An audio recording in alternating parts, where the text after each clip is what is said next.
Bonjour à tous, c'est le Barbu. Alors aujourd'hui, je vous propose une plongée en profondeur dans l'univers des médias indépendants en France. On va voir ensemble ce qui les distingue des grands groupes de presse, pourquoi leur rôle est crucial dans la démocratie, comment ils fonctionnent, quels sujets ils traitent et pourquoi il est important de les soutenir. Comme toujours, toutes les sources sont dans la description. Vous l'avez sûrement remarqué, dans le paysage médiatique français, quelques grands groupes possèdent la majorité des journaux, chaînes de télévision et radio compris, hein. Mais à côté de ces mastodontes, il existe une galaxie de médias indépendants, souvent moins connus, mais pourtant essentiels pour la diversité de l'information. Alors, c'est quoi exactement un média indépendant? Un média indépendant, c'est un média qui refuse de dépendre de la publicité, des grands actionnaires ou de l'État. Il mise sur l'autonomie éditoriale, le financement par les lecteurs et la volonté de traiter des sujets délaissés ou tabous. L'indépendance, c'est la garantie de pouvoir enquêter sur n'importe quel sujet, même si ça dérange certains puissants, voire tous. C'est aussi la possibilité de donner la parole à ceux qu'on entend rarement, les précaires, les minorités, les militants et les lanceurs d'alerte. Quand un média dépend de la publicité ou d'actionnaires, il y a toujours un risque de pression en fait. Ne pas froisser un annonceur, ne pas enquêter sur une entreprise du groupe, etc. Les médias indépendants, eux, peuvent choisir leur sujet en toute liberté, même si ça ne plaît pas à tout le monde. Donc, qui sont les médias indépendants en France? Il y en a beaucoup, hein, en fait, hein, mais je vais vous présenter quelques-uns des plus emblématiques, hein. Donc, il y a Mediapart, hein, qui est l'un des plus connus. Il a été lancé en 2008, financé par les abonnements spécialisés dans l'investigation politique, les affaires et la corruption. C'est Mediapart qui a révélé l'affaire Cahuzac, par exemple, hein. Pas mal comme affaire. Peut-être que j'y reviendrai dessus dans une autre vidéo. Dites-moi-le dans les commentaires. Ensuite, il y a Bastamag. Bastamag, c'est un média en ligne, en accès libre, hein, qui est financé par les dons reçus, hein. Alors lui, il fait plutôt focus sur la justice sociale, l'écologie et les alternatives citoyennes, hein. Beaucoup d'enquêtes sur le travail, la précarité et les luttes sociales. Ensuite, nous avons Reporter, qui est un excellent magazine aussi, qui est spécialiste de l'écologie, qui fait beaucoup de reportages de terrain, d'enquêtes sur les grands enjeux environnementaux, les luttes locales, la biodiversité, l'agriculture, hein. Ensuite, nous avons aussi Street Press, hein. C'est un média urbain, jeune, engagé sur les questions de discrimination, de quartiers populaires, de culture alternative, hein. Très bon média que je vous conseille aussi, hein. Ensuite, nous avons une plateforme vidéo écrite qui s'appelle Le Média.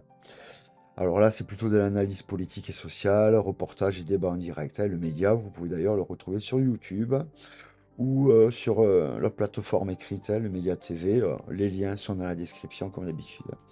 Ensuite, je ne sais pas si vous vous en rappelez, mais c'est une vieille émission même, hein. Nous avons Arrêt sur image. Alors là, c'est plus une analyse critique des médias et un décryptage pardon, des images et des discours, hein, et des manipulations médiatiques qui peuvent avoir lieu, en fait. Voilà. Et puis lundi matin, CQFD, Politis, Leur Avis, d'autres exemples de médias indépendants, quoi, hein. Chacun avait sa ligne éditoriale. Chacun a ses spécialités, ses formats, ses angles, mais tous partagent cette volonté de faire un journalisme différent. Donc, comment sont-ils financés? Donc, comme je disais tout à l'heure, la plupart refusent la publicité. Mediapart vit uniquement de ses abonnés. Basta, Mag et Reporter, ils vivent des dons, des campagnes de financement participatif. Street Press combine les dons, les subventions et parfois du mécénat.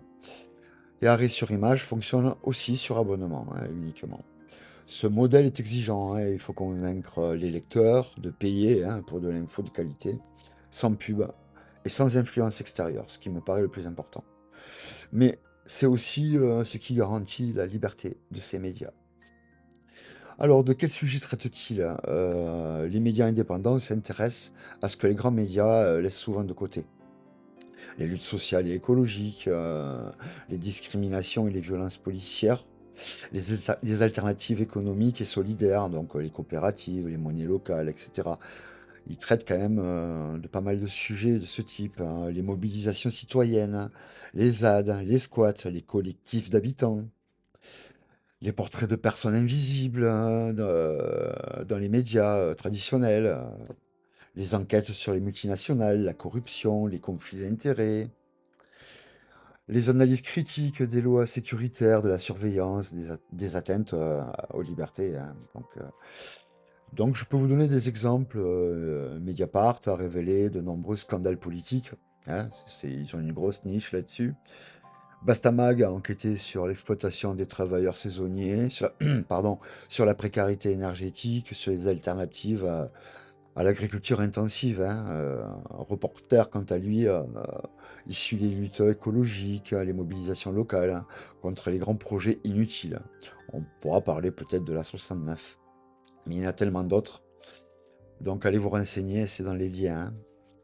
Street Press, lui, quant à lui, donne la parole aux jeunes des quartiers populaires, aux personnes discriminées, aux artistes alternatifs. Donc il y a même une scène alternative, une culture, vous voyez, un Street Press, donc va bien dans ce sens-là aussi.